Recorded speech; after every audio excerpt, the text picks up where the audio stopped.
안녕하세요. 뉴스반장입니다. 4차 경선 결과입니다.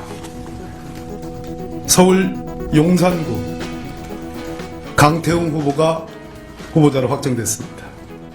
서울 금천구 최기상 후보가 후보로 확정됐습니다. 부산 해운대구 을 윤준호 후보가 후보로 확정되었습니다. 부산 사상구 배재정 후보가 후보로 확정되었습니다. 중구 영도구 박영미 후보가 후보로 확정되었습니다. 광주 광산구 갑입니다. 박균택 후보가 후보로 확정되었습니다. 경기 용인시 병입니다. 부승찬 후보가 후보로 확정되었습니다. 경기 남양주시 갑 최민희 후보가 후보로 확정되었습니다. 이상으로 4차 8개 선거구에 대한 경선 결과 발표였습니다. 다음은 5차 경선 결과 발표입니다. 서울 도봉구 을 오기영 후보가 후보로 확정되었습니다. 인천 중구 강화군 옹진군입니다. 조택상 후보가 1등 후보입니다.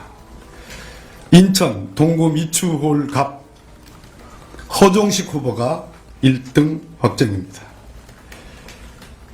충북 충주시입니다. 김경욱 후보가 1등 후보입니다. 이상으로 5차 4개 선거구에 대한 경선 결과 발표였습니다. 마지막으로 6차 경선 결과입니다. 서울 광진구 갑 이정은 후보가 후보로 1등 확정되었습니다. 서울 강북구 을입니다. 세 분의 후보 박용진, 이승훈, 정봉주 후보입니다. 가나다 순으로 발표하겠습니다. 박용진 후보와 정봉준 후보가 결선 투표를 진행하게 되었습니다.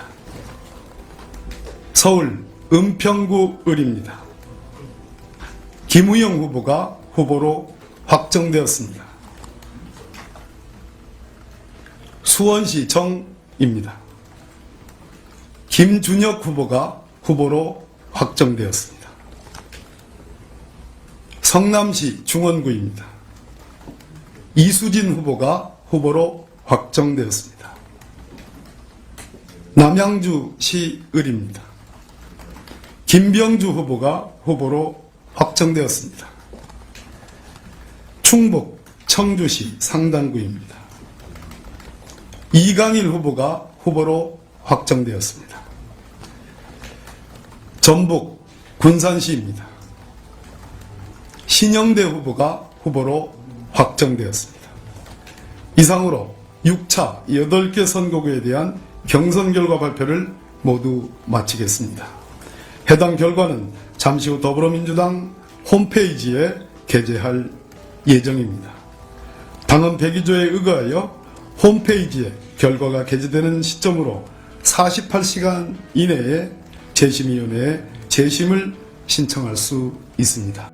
6일 밤 더불어민주당 중앙선관위에서 추가 경선 결과를 발표했습니다. 민주당 총선 지역구 후보 선출을 위한 경선에서 현역 의원들이 각 지역구에 출사표를 던진 신인 또는 재도전 인사들에 의해 줄줄이 무릎을 꿇는 이변이 속출했는데요. 탄식과 환호가 교차되는 시간이었습니다. 혹자들은 비명계가 소위 자객공천으로 의심한 친명 도전자들에게 대참사 수준의 패배를 당하면서 개파간 공천 갈등이 다시 고조되는 것이 아니냐는 관측이 나오는데요. 거의 모든 언론들이 나서 이번 공천 발표를 비명계 현역의 대참사라고 표현하며 또 호들갑을 떨어대고 있습니다.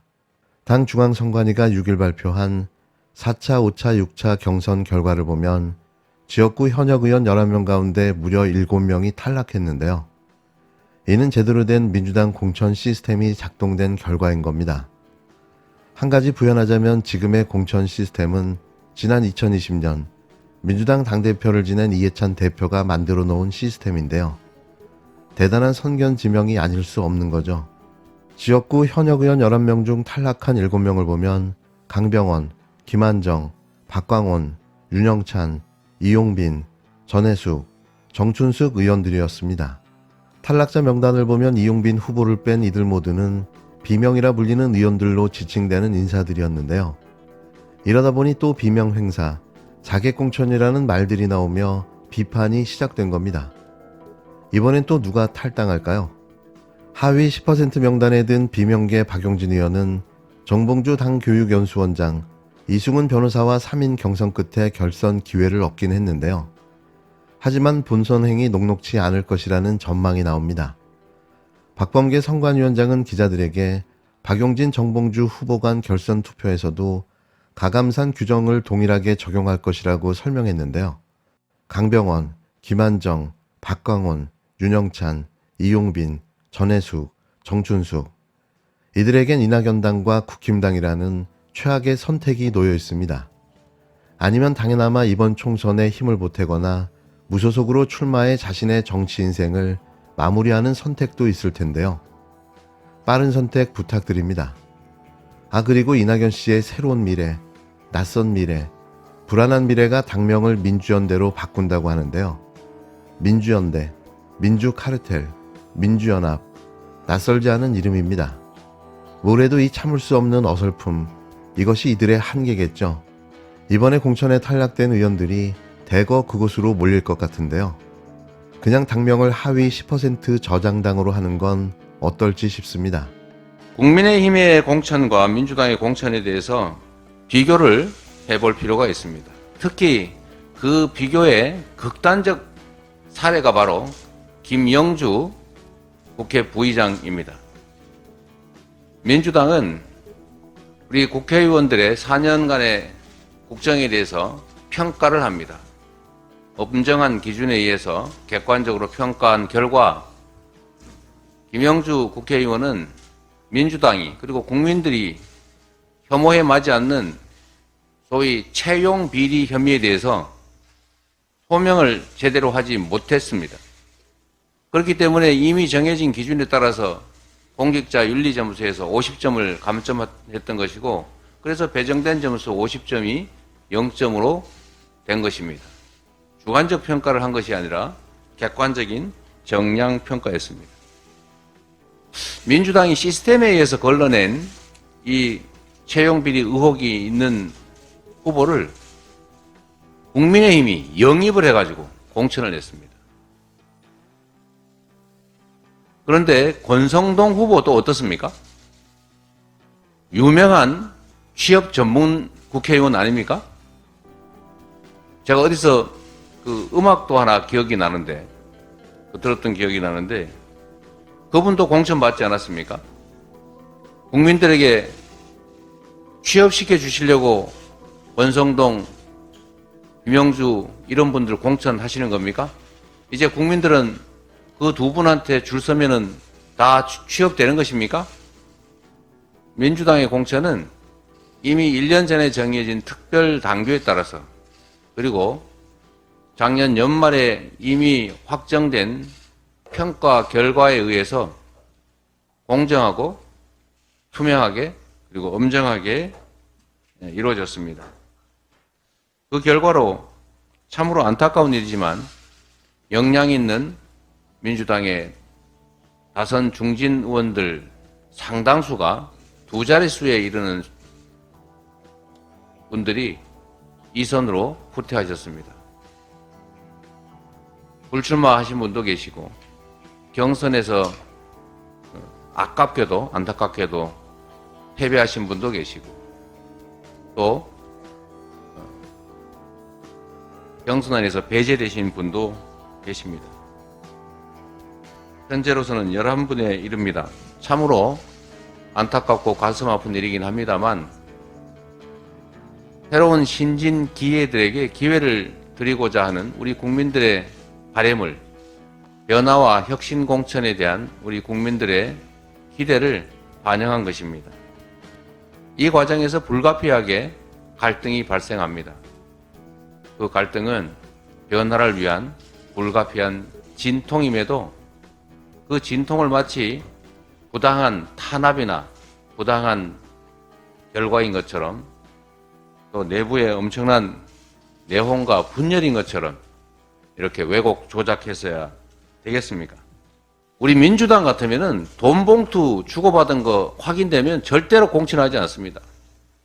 이거는 공천 심사 대상도 아니고 적격 여부 심사 단계에서 이미 배제됐을 것입니다.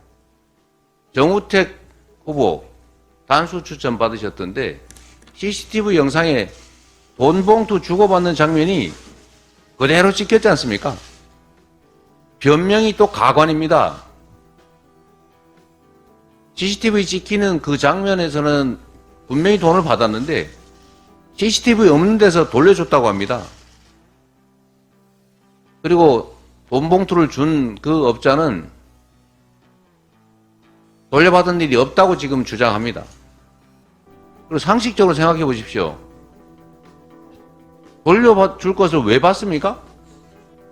제가 그 장면을 봤더니 사양하는 척 하면서 쓱 집어넣더군요. 진짜 사양하면 되지 않습니까? 우리 민주당의 시스템에 따르면 심사 대상조차도 되지 못할 이 돈봉투 후보를 뻔뻔하게 단수 추천하는 것이 바로 국민의힘의 공천입니다. 국회 부의장인 국힘당 정우택 의원의 돈봉투 수수 의혹을 둘러싼 진실 공방이 다시 거세지고 있습니다. 시간이 지날수록 의혹이 사실로 확인되고 있는 건데요. 정우택은 쪽팔려서 어떻게 해야 할까요? 돈봉투를 건네는 모습이 공개됐던 카페 사장은 처음에는 돈봉투를 준 건 맞지만 곧 돌려받았다며 뇌물 의혹을 부인해 왔는데요. 그런데 6일 말을 받고 돈을 돌려받았다고 말한 건 정 의원 측이 회유했기 때문이라고 주장했습니다. 이에 대해 정우택 의원은 카페 사장이 거짓말을 하고 있다고 반박했는데요. 지난번 공개된 CCTV 영상에는 충북 청주의 한 카페 별관에서 한 남성이 흰 봉투를 내밀자 다른 남성이 몇 차례 거절하는 듯 하더니 뒷주머니에 넣는 장면이 나옵니다. 봉투를 건넨 건 이 카페 사장, 받은 사람은 정우택 국회 부의장인데요. 정 부의장과 보좌관 일행이 카페 사장에게서 소고기와 양주 등 식사 대접을 받던 자리에서 찍힌 CCTV 영상입니다. 당시 카페 사장은 상수원 보호구역에 가게를 차렸다가 주변 신고로 영업이 어려워지자 정 부의장에게 해결을 청탁했는데요. 그런데 최근 카페 사장의 지인이 돈봉투 영상을 언론에 제보하자 정 부의장은 봉투는 받은 당일 돌려줬고 며칠 뒤 따로 공식 후원금을 받았다고 해명했습니다. 카페 사장도 의혹이 불거지자 준 봉투를 돌려받았고 정상적인 후원금을 보냈다고 의혹을 부인했는데요. 당사자 해명에 의혹은 잦아드는 듯 했지만 이 사장은 또 다른 입장을 털어놨습니다. 그리고 6일 경찰 참고인 조사를 앞두고 카페 사장이 기자회견을 자청했는데요. 당초 사실과 다른 해명을 한 건 정 부의장 측에 회유가 있었고 보복이 두려웠기 때문이라고 밝혔습니다. 또 돈봉투에 든 100만 원과 후원금을 비롯해 모두 800만 원을 건넸다는 당시 자필 메모도 모두 사실이라고 주장했는데요. 정우택 부의장은 카페 사장이 말을 번복해 신빙성이 없다며 수사 과정에서 진실이 밝혀질 것이라고 말했습니다. 정 부의장은 앞서 의혹을 보도한 기자들을 명예훼손 혐의로 고소했고 시민단체는 정 의원을 뇌물 혐의로 고발했는데요. 과연 누가 거짓말을 하고 있는 걸까요? 여러분들은 아시죠? 저도 누가 거짓말을 하고 있는지 대번에 알 수 있었는데요. 과연 정우택 후보는 공천을 받을 자격이 있는 걸까요? 경찰은 카페 사장에 대한 조사를 시작으로 본격적인 수사에 들어갔습니다. 총선은 앞으로 36일 남았는데요. 이러니 국힘당 공천이 엉망진창이라고 말하는 겁니다.